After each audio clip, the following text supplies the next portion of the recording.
The snow fell gently over New Terra Colony, a human settlement on the edge of the Andromeda Spiral.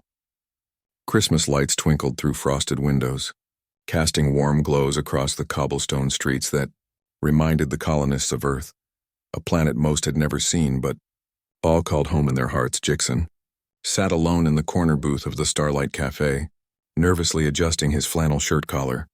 The carpenter had calloused hands and sawdust still clinging to his work boots, evidence of a long day crafting furniture for the colony's expansion.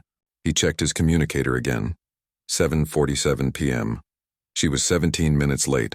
"Another coffee, hun?" asked the waitress, a kind woman with graying hair.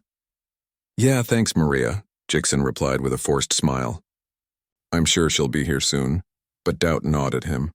Maybe this whole blind date idea was stupid, his friend had insisted. "Jixon, you've been alone too long, buddy. Just meet her. What's the worst that could happen?" The worst, Jixon thought, was sitting here looking like a fool on Christmas Eve while families celebrated around him. Outside, Elsa rushed through the snow-covered streets, her claws clicking against the pavement despite her best efforts to move quietly. The draconian mother pulled her worn coat tighter around her scaled body, her breath forming small clouds of steam in the freezing air. Behind her, clutched in her secondary arms, was a bag containing the only presentable dress she owned, borrowed from a neighbor. "Mama, why are we running?" chirped a small voice from the thermal carrier strapped to her back. "Shh, Ember. Mama has something important tonight," Elsa whispered, her golden eyes reflecting the Christmas lights. Her daughter, barely 3 cycles old, was supposed to be with the sitter, but the teenager had canceled last minute. Typical. Elsa's species, the Draconi, had arrived on New Terra 5 years ago as refugees. Their homeworld had been consumed by their own sun's expansion, and humanity had offered sanctuary.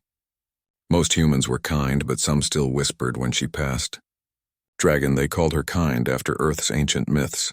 She was late, so terribly late, the repair shop had kept her overtime, unpaid of course, and the public transport shuttle had broken down. Now she was running through Christmas Eve snow to meet a man she'd never seen, arranged by a well-meaning co-worker who pitied the poor single mother. Part of her wanted to turn back. What human man would want a struggling draconian widow with a child? But something, hope, perhaps, or desperation, kept her claws moving forward. When Elsa finally burst through the cafe door at 8:03 p.m., her scales were damp with melting snow, her breath ragged. She scanned the room frantically, searching for the description she'd memorized. Brown hair, flannel shirt, kind eyes. There in the corner booth sat Jixon. He looked up and their eyes met. Time seemed to pause. Jixon had expected many things, but not this. His date was draconian, 7 feet tall, covered in emerald scales that caught the cafe lights like gemstones, with elegant horns curving back from her head. She was beautiful in a way that transcended species, but more than that, she looked exhausted and worried. Most humans would have left. He'd heard the stories, the prejudices whispered in workshops and bars. They're not like us. Different biology, different culture. Why bother? But Jixon saw something else. A mother who'd run through a snowstorm, clutching a bag and carrying a child to keep a promise to a stranger. He stood up and smiled. "Elsa?" She nodded, unable to speak, certain he would make an excuse and leave. Instead, Jixon walked over and gently took her coat. "You made it. I was hoping you would. Come sit. You must be freezing." Elsa's eyes widened. "I'm so sorry. The shuttle broke down and my sitter canceled and—" "Hey," Jixon interrupted softly, guiding her to the booth. "You're here now. That's what matters." He noticed the carrier on her back. "And who's this little one?" "My daughter, Ember," Elsa said quietly, shame coloring her voice. "I had nowhere else to leave her.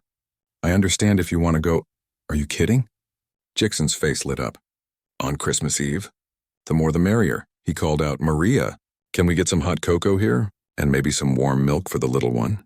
As Elsa settled into the booth, carefully adjusting Ember's carrier, something inside her chest, where humans would keep their heart, began to thaw. Over steaming mugs they talked. Jixon told her about his carpentry, about the rocking chair he was building for the colony's first human draconian child. Elsa shared stories of her homeworld, of crystal caves that sang in the wind, now just memories and dust.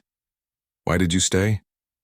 Elsa finally asked, the question that had haunted her since she arrived. You could have left. Most would have. Jixon set down his mug and looked at her directly. My grandfather taught me carpentry. He used to say, Jixon, good wood takes time. You don't abandon a piece just because it's late to the workshop or comes with unexpected knots. The best furniture comes from patience and seeing the beauty others miss. He smiled. Besides, anyone who runs through a snowstorm on Christmas Eve to keep their word, that's someone worth waiting for. Tears formed in Elsa's golden eyes, a rare thing for Draconi, whose physiology rarely produced them except in extreme emotion. You know what humans say? Jixon continued, reaching across the table. His calloused hand hovered near her clawed one, asking permission. She took it. We say everyone deserves a chance at happiness, everyone, no matter where they're from or what they look like. Little Ember peeked out from the carrier, chirping at the Christmas tree in the cafe corner. Her tiny wings fluttered with excitement. Look, Mama, pretty lights. Jixon laughed. Well, we can't have Christmas Eve without presents. He pulled out a small wooden toy from his jacket, a carved starship he'd made that afternoon, originally intended as a general gift. Here you go, Ember, Merry Christmas, the child squealed with delight, and Elsa openly cried. Outside, snow continued to fall on New Terra Colony, covering human and draconian homes alike in the same white blanket. Inside the Starlight Cafe, a carpenter, a single mother, and a child shared hot cocoa and began writing a new story. Not a story of different species or tragic pasts, but something far more powerful, a story of patience, kindness, and the radical act of waiting for someone when the whole universe expected you to leave, because that's what humanity did best. They waited, they hoped, and they built bridges across the stars. The end.